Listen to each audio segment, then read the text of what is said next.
नमस्ते, मेरा नाम है अमित कुमार झा। कुछ लोग होते हैं जो बस सपने देखा करते हैं कि बस बैठे-बैठे ये हो जाएगा, वो हो जाएगा, उसके लिए मेहनत नहीं करनी है। सामने वाला कुछ गलत कर दे तो मेरा अपने आप फ़ायदा हो जाए। ये सब शेख चिल्ली के सपने इसी को कहते हैं और इसी सपने की बीमारी से ग्रसित है कांग्रेस आजकल। मेहनत नहीं करना है, सामने वाला गलती करेगा, हम सरकार में आ जाएँगे। इसी सोच के साथ उसने एक नया सपना देखा है। क्या है वो सपना? सपना यही है कि मोदी हो जाएँगे रिटायर और नितिन गडकरी बनेंगे पीएम। अब ये सपना देखने का उसको विचार आया कहाँ से? उसको चिंगारी दी किसने ये सपना देखने की? तो ये विचार, ये चिंगारी आया आरएसएस के सरसंघचालक मोहन भागवत से। अब मोहन भागवत जी का ये कोई नया या पहली बार बयान नहीं है, जिससे पार्टी या पीएम मोदी पे कोई सवाल उठाया हो, संकट खड़ा हुआ हो। क्योंकि 24 के चुनाव के बाद जब बहुमत से घट गई बीजेपी, बाकी पार्टियों के सहारे से ये सरकार टिकी हुई है। तो उसके तुरंत बाद मोहन भागवत ने एक जगह रैली की, उसमें उन्होंने कहा कि जो सच्चे सेवक होते हैं, उनमें अहंकार नहीं होना चाहिए, सबको साथ लेकर चलना चाहिए। अब हालाँकि ये है तो निशाना पीएम मोदी के तरफ ही, लेकिन सिर्फ़ उनके तरफ इस मामले में तो नहीं है। वो क्यों? क्योंकि ये निशाना अमित शाह और जेपी नड्डा के तरफ ज़्यादा है। क्योंकि जेपी नड्डा ने क्या कहा था कि अब बीजेपी इतनी बड़ी हो चुकी है कि उसको आरएसएस की अब उस तरह से ज़रूरत नहीं है जो एक समय हुआ करता था। अब इस बयान से आरएसएस के कार्यकर्ता इतने नाराज़ हुए कि चुनाव प्रचार ही नहीं किया, डोर टू डोर गए ही नहीं और इस वजह से ही ये सीट घटा है। क्योंकि बीजेपी का कार्यकर्ता को तो कभी से मेहनत करने की आदत ही नहीं है, कई सालों से वो छूट गया। आरएसएस के भरोसे ये चुनाव सब जीत रहा था, बड़ा-बड़ा रिजल्ट ला रहा था। फजीहत कर दी, गया नहीं, सीट कम आ गई। तो इसके बाद बीजेपी आरएसएस थोड़ा अपना रिश्ते को ठीक करने की कोशिश की। जेपी नड्डा गए आरएसएस के शिविर में, पीएम मोदी गए मोहन भागवत से मिलने, जो दशकों बाद कोई प्रधानमंत्री आरएसएस के चीफ से मिलने गया है। तो ये सब लग रहा था सब ठीक हो रहा है, लेकिन इसी बीच क्या आ गया? बीजेपी अध्यक्ष के चुनने की बात। अब यहाँ बीजेपी आरएसएस के बीच टसल आने लगा।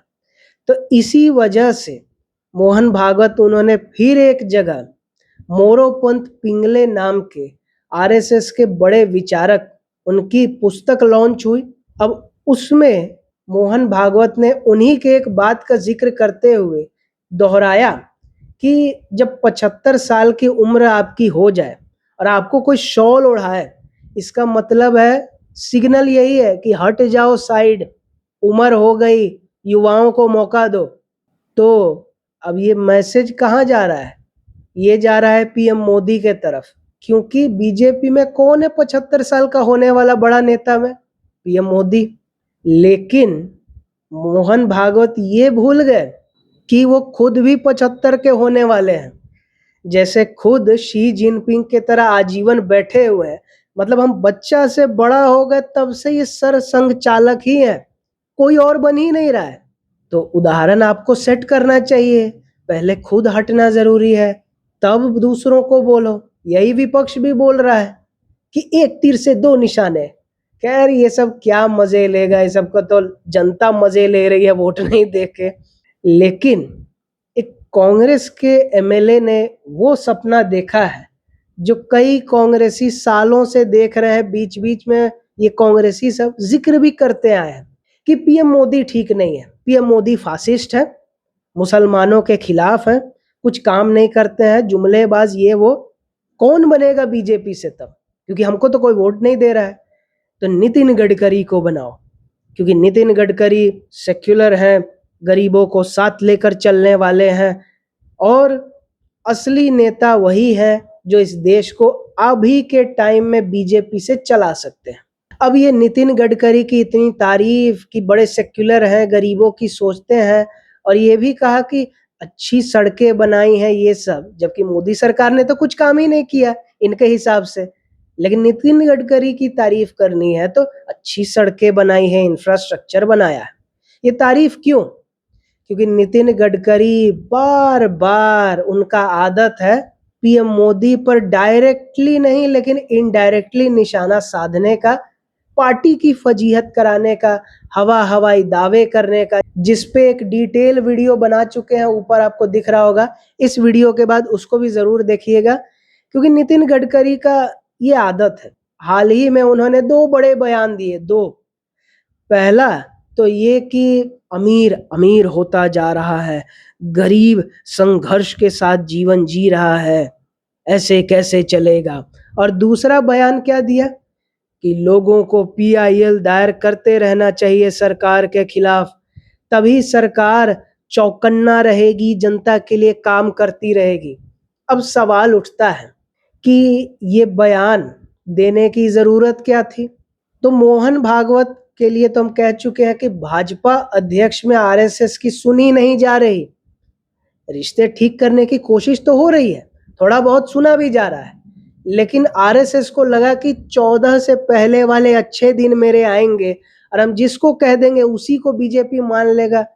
ये तो मोदी शाह के अंडर होने वाला है नहीं। किसी के पास सत्ता था, थोड़ा उम्मीद आया कि अब आएगा, और फिर लग रहा है कि नहीं आएगा, तो फ्रस्ट्रेशन तो बढ़ेगा। इसीलिए मोहन भागवत पीएम मोदी को लेकर ये सब कह रहे हैं। तो उनका तो मकसद साफ है, वो मकसद उतना गंदा या जलन भरा नहीं है, और ऐसा भी नहीं है कि मोदी हट जाए। मेरी बात सुन ले, इसी को लेकर वो इनडायरेक्टली निशाना साध रहे हैं। लेकिन नितिन गडकरी का निजी हित है, पार्टी हित नहीं, कि हम आरएसएस से जुड़े रहे हैं, नागपुर से जीतते आए हैं, आरएसएस से इतनी करीबी है, बीजेपी का अध्यक्ष भी रहे। कौन गुजरात से ये 2 उठ के आ गया केंद्र में? ये मोदी शाह, मोदी पीएम, शाह गृह मंत्री।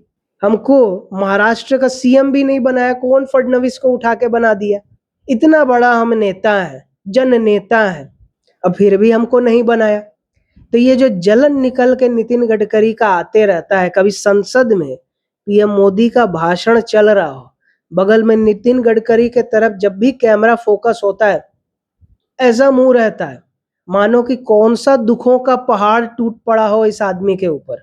तो ये जो जलन का भाव है कि हमको क्यों नहीं पीएम बनने दे रहा है लोग, जबकि हम तो जन नेता हैं, इस वजह से वो बार बार इस तरह की बातें करते हैं पार्टी के खिलाफ, पीएम मोदी के खिलाफ, इनडायरेक्टली ज्ञान की बातें करके, जिससे चर्चा का वो विषय बने रहे और बाद में कह दे कि मीडिया बहुत बेकार है, हम तो अच्छी अच्छी बातें करते हैं, लोग ही कुछ और बोल रहा है। अब यहाँ पे जरा सच्चाई की हम बात करते हैं कि ये जो 75 साल वाला जो कहता है ना लोग नियम, ये नियम सिर्फ और सिर्फ पीएम मोदी अपने जितने भी प्रतिद्वंदी लोग को साइड करने के लिए ये बात था, अंदर खाने। चाहे लाल कृष्ण आडवाणी को साइड करना हो, मुरली मनोहर जोशी को साइड करना हो, इसके लिए ये था। ये क्रिकेट टीम नहीं है कि बेस्ट 11 की टीम होगी, जीतेंगे, नहीं। पॉलिटिक्स में एक बड़ा नेता, बाकी सब यस मैन, साइड करते रहना है अपने से जो भी बड़ा है। इसकी ये रणनीति थी। पीएम मोदी पे ये कोई 75 साल वाला नियम लागू होने वाला नहीं है। 2034 2034 तक वो रहेंगे, कोई डाउट नहीं होना चाहिए किसी को भी। ये तो एक चीज। अब नितिन गडकरी के बात पे आते हैं। नितिन गडकरी को क्यों नहीं भाजपा भाव दे रहा है? एक तो ये बड़बोलापन, और दूसरा मतभेद है लेकिन मनभेद नहीं। ये जो विचारधारा है, इसी को तो लेकर विपक्ष इतना खुश हो रहा है मन में कि कहीं गडकरी को बना दे। तो 29 में तो चुनाव भाजपा हार ही जाएगा गडकरी के नेतृत्व में, और तब तक हम पे जो केस चल रहा है वो भी ठंडे बस्ते में चला जाएगा। कुछ नहीं होने वाला। ये तो आरएसएस से करीबी है जो अभी तक टिके हुए हैं। इतना बड़बोलापन पे कब का मंत्रालय से छुट्टी हो जाती। अरे जब पीयूष गोयल, जिन्होंने रेल मंत्रालय का कायाकल्प कर दिया था कुछ ही दिन में, अफसर डरता था, हादसे भी नहीं होते थे, फिर भी पीएम मोदी के करीबी से थोड़ा वो हटे, वाणिज्य मंत्री बना दिया, रेल मंत्रालय से हटा दिया, अश्विनी वैष्णव को बनाया। कितने ट्रेन हादसे हुए, कितना ट्रेन का कुछ ना कुछ होते ही रहता है दुर्घटना, कुछ ना कुछ कमियाँ रहती ही हैं, इतना विकास के बावजूद। तो जो थोड़ा-सा हटा उसका मंत्रालय बदल दिया अच्छा काम करने के बावजूद, तो जो इतना बड़बोलापन करे उसको तो कब का हटा देते, लेकिन नहीं हटा रहे हैं आरएसएस की वजह से। लेकिन सहनशीलता की भी एक सीमा होती है और नितिन गडकरी उसी सीमा को टेस्ट कर रहे हैं। और कहीं ऐसा ना हो कि जो मंच पे जब भी चुनाव बीजेपी वाला जीतता है दिल्ली में, मंच पे ऊपर बैठता है, सब भाषण देता है, फिर पीएम मोदी का भाषण होता है। ऊपर गडकरी भी बैठा करते थे, अब नीचे बैठाता है। केंद्रीय संसदीय समिति में गडकरी हुआ करते थे, बाहर निकाल दिया। तो कहीं ऐसा ना हो कि आने वाले कुछ समय में बीजेपी का जब अध्यक्ष बन जाए, जो कि रबर स्टैंप ही बनेगा, कोई बड़ा नेता नहीं बनेगा, कंफ्यूजन दूर कर लेना है। उसके बाद जब कैबिनेट में रीशफल होगा, तो कहीं ऐसा ना हो कि मंत्रालय से ही बाहर कर दिया जाए या फिर 29 के बाद बाहर कर दिया जाए, क्योंकि अब ज़्यादा दिन ये सब तो चलने वाला नहीं है। अब पीएम मोदी को चाहिए स्मूथ सिस्टम, पार्टी में भी लोग चुप रहे, सरकार में भी जो शामिल है वो चुप रहे, और जब हम कर रहे हैं बस उसको चुपचाप फॉलो करो, बड़बड़ मत कर। ऑलरेडी बहुत टाइम ज़ाया हो चुका है कोरोना के वजह से और नाकामयाब मंत्रियों और अफसरों के वजह से, तो सबको टाइट करने का पीएम मोदी ने फैसला कर ही लिया है और बहुत जल्द नितिन गडकरी का तो छुट्टी होना तय है और रसातल में वो जाते जाएंगे। जैसे कि लाल कृष्ण आडवाणी को कुछ में नहीं रखा, सांसद थे, बाद में वो भी छोड़वा दिया। उनका तो पहले ही हो सकता है पीएम मोदी से पहले ही रिटायरमेंट करा दिया जाए, इसीलिए अभी भी टाइम है, थोड़ा संभल के। मोहन भागवत को तो कुछ नहीं होगा, वो इन सभी से परे है, आरएसएस में है वो। अपना सोचिए, कोई नहीं बचाने वाला, जल में रहकर मगर से बैर नहीं करते। चुपचाप काम करिए, बहुत हवाई दावे कर लिए, हवा में बस उड़ेगी, गंगा साफ होगा, ये होगा, कुछ नहीं हुआ अभी तक। काम पर ध्यान दे, नहीं तो हो जाएगी छुट्टी, तो फिर ज्ञान बांटते रहिएगा, जो कोई सुनने वाला भी नहीं रहेगा, विपक्ष भी नहीं सुनेगा। इसलिए समय है, सुधर जाइए, नहीं तो फिर। तो वीडियो पसंद आया तो लाइक करें, और नहीं आया तो तब तक देखें जब तक पसंद आए, उसके बाद लाइक करें।